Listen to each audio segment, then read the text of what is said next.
नमस्कार। मैं GRS news के लिए गिरीश सिकरवाल।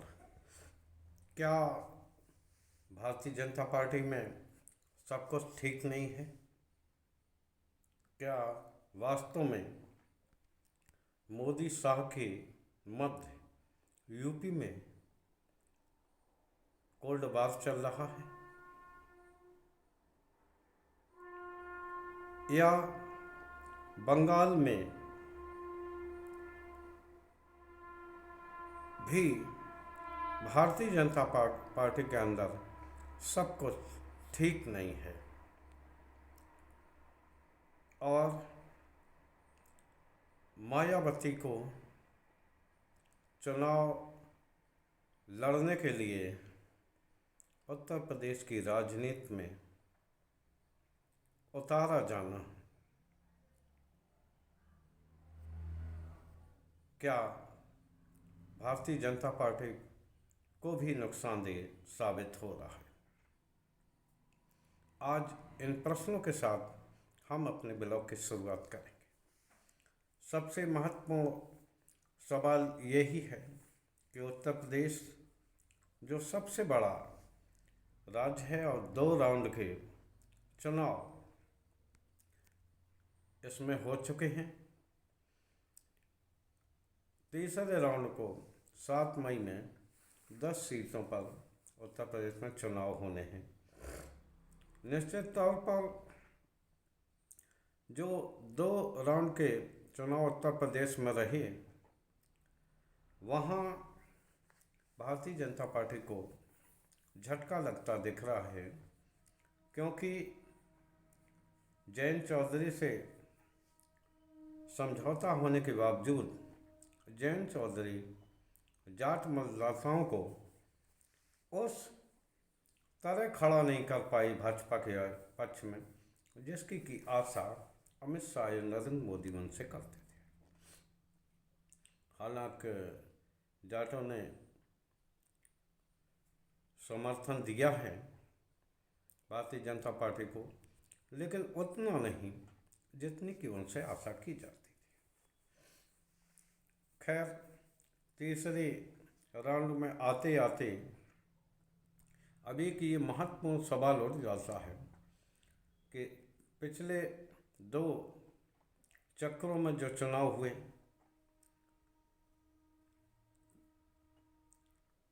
तो वहाँ दोनों चक्रों में पश्चिमी उत्तर प्रदेश में ही लगभग चुनाव केंद्रित रहे।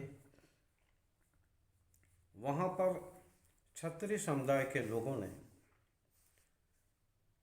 जैसा कि ये देखा गया कि उन्होंने भाजपा से दूरी बनाई। इन्हीं 2 चक्करों में भाजपा के पक्ष में होने वाला मतदान प्रतिशत भी काफ़ी गिरा। अब ये बात दबी छिपी नहीं रही है कि यूपी में अमित शाह और योगी के बीच में कितना सीतें जारी है। दोनों न पहले योगी को पसंद करते थे और न ही अब योगी को पसंद करते हैं, लेकिन ऐसी राजनीतिक मजबूरी है जिसके के कारण योगी पर सीधे गुजरात लॉबी है हाथ डालने में संकोच कर रही, क्योंकि योगी ने एक बार आप ध्यान होगा कि जब उन्होंने अपनी गोरखपुर सीट जीती हुई छोड़ी थी और उप मुख्यमंत्री केशव प्रसाद मौर्य ने फूलपुर की सीट छोड़ी थी, उपचुनाव हुए थे, वहाँ संगठन के जरिए योगी को बाईपास किया गया था, तो लिहाजा दोनों सीटें समाजवादी पार्टी जीत गई थी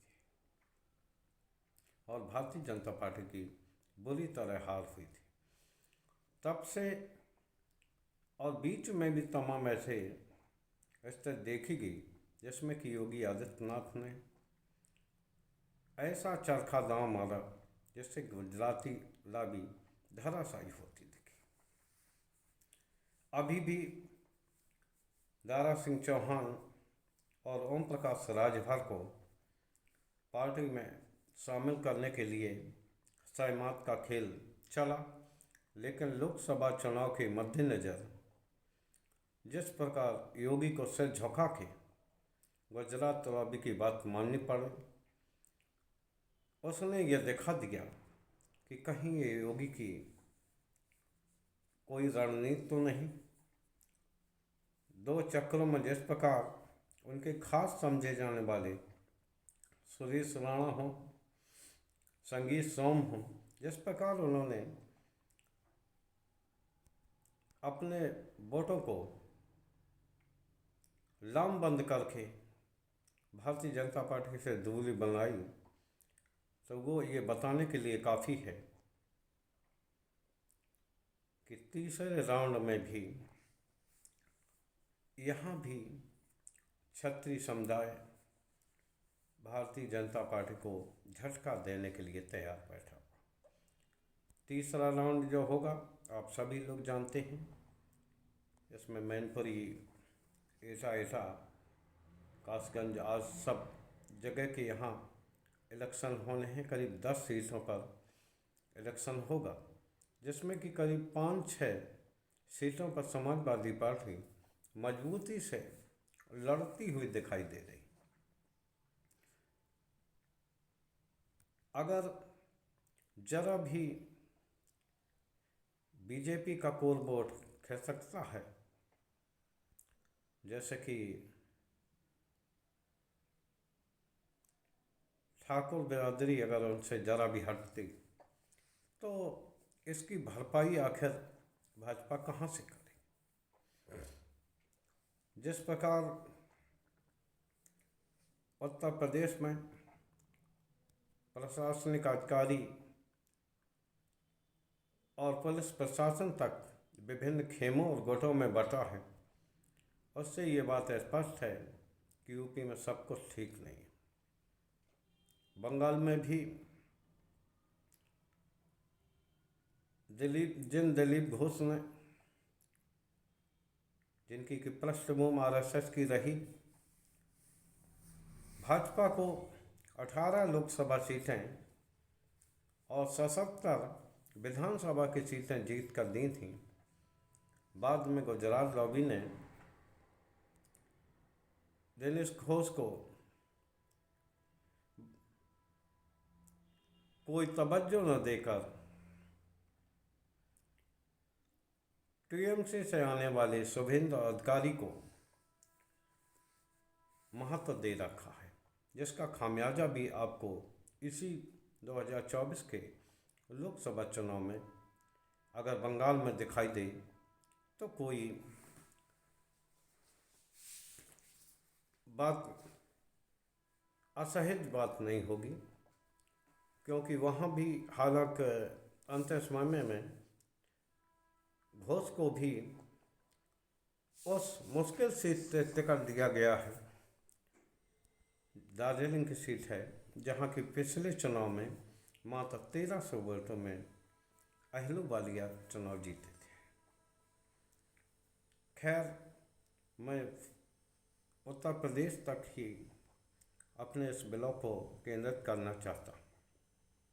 7 चक्रों में यहाँ चुनाव होगा, और जिस तरह से अब round by round Bharatiya Janata party के अंदर ही गुटबाजी की दरार दिख रही है, वो निश्चित तौर पर खतरनाक संकेत देने वाली है। इस बीच मायावती ने विधानसभा के चुनाव, आप सभी लोग जानते हैं, 22 में कितने असहज मन से लड़े थे, लेकिन इस बार मायावती को योजना के तहत खुला छोड़ दिया गया। उनका ये मानना था कि मायावती अधिकांश जगहों पर ऐसे टिकट बांटेंगे जो कि इंडिया ब्लॉक को घाटा देने वाले होंगे, लेकिन मायावती ऐसी राजनेता हैं जो कि दोनों को नुकसान पहुंचा रही हैं इस लोकसभा में। कहीं कहीं वो भारतीय जनता पार्टी के पक्ष को फायदा दिलाती दिखती हैं और कहीं कहीं वो इंडिया ब्लॉक को झटका देती है। कभी कभी भारतीय जनता पार्टी को भी झटका दिखती हैं। यही मायावती की खासियत है कि वो अंतिम समय तक किसके साथ रहती हैं, क्या रणनीति बनाती हैं, इसकी जानकारी शायद किसी को नहीं होती। यहाँ तक कि उनके खासम खास सतीश मिश्रा भी ये नहीं जान पाए कि आखिर बहन जी क्या करने वाली हैं। जैसे ये सोच रहे थे भाजपा के रणनीतिकार कि बसपा का जो दलित वर्ग का वोटर है वो उनके साथ आ जाएगा, क्योंकि मायावती मजबूती से चुनाव नहीं लड़ रही। लेकिन जिस प्रकार रैली दर रैली शुरुआत हुई है, भारतीय जनता पार्टी ने प्रत्याशी दिए हैं, उससे ऐसा महसूस हो रहा है कि अब बसपा में भी अंदर खाने ये चल रहा है कि किसी का भी नुकसान हो, लेकिन पार्टी को या काशीराम जी की विचारधारा को आगे बढ़ाया जाए। जैसा कि पुराने जो पार्टी के बसपा के कैडर रहे हैं उनका ये मानना है कि अगर पार्टी खत्म होती है, निश्चित तौर पर इस तो जो ये बड़ा मुश्किलों में ही पार्टी खड़ी की गई थी, तो वो निश्चित तौर पर पूरे मिशन को चौपट कर देगी। तो मिशन के खातिर वो अपने पार्टी को मजबूती देने में लगे हैं। तभी प्रत्याशियों के चयन में ऐसा लगता है कहीं उन्होंने इंडिया ब्लॉक को झटका लगाया है। हालांकि ये झटका कितना है और किसके लिए फ़ायदेमंद है, इसके लिए 4 जून का इंतज़ार करना ही होगा, जिस दिन ईवीएम खुलेंगी और परिणाम निकलेंगे। लेकिन जैसा कि ग्राउंड रिपोर्ट मिल रही है, मायावती की जो ठोस जाटव वोट है वो उनके साथ अभी भी बना हुआ है और जो पुराने कैडर के लोग हैं वो भी अभी बहन जी के साथ ही बने हुए हैं और वो भी ये चाहते हैं कि पार्टी ये बनी रहे। इसलिए ही ऐसे प्रत्याशी हैं जो कि भारतीय जनता पार्टी को भी झटका देंगे, क्योंकि बहन जी ने सवर्ण जातियों के भी बहुत उम्मीदवारों को उतारा है। पिछड़े वर्ग भी के ताकतवर वोट बैंक को भी सहेजने का प्रयास किया है और कई जगह सवर्ण सीटों पर भी बहुत अच्छे उम्मीदवार दिए हैं। यहाँ मैंने अपने ब्लॉग की बात शुरू की थी भारतीय जनता पार्टी के आपसी खींचतान की। उत्तर प्रदेश में ये बहुत अब ये दबी छिपी बात नहीं रही है और ये दिखने लगा है कि भले ही यहाँ के मुख्यमंत्री योगी आदित्यनाथ हों और प्रधानमंत्री उनकी तारीफ करते दिखते हों, मुख्यमंत्री मोदी की तारीफ करते दिखते हों, लेकिन जो दूसरे उत्तराधिकारी पद की लड़ाई है जो कि मोदी के बाद योगी को देखना चाहती है, उसकी लड़ाई संभवतः इतनी आगे बढ़ गई है कि अब एक दूसरे के निपटाने के खातिर अगर पार्टी के ही कुछ कैंडिडेट हारते हुए दिखाई दें तो इसमें किसी को कोई अचरज नहीं होना चाहिए, क्योंकि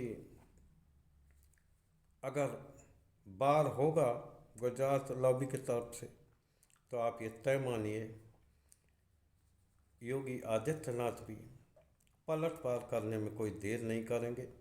आज के ब्लॉग में बस इतना ही। जय हिंद, जय भारत।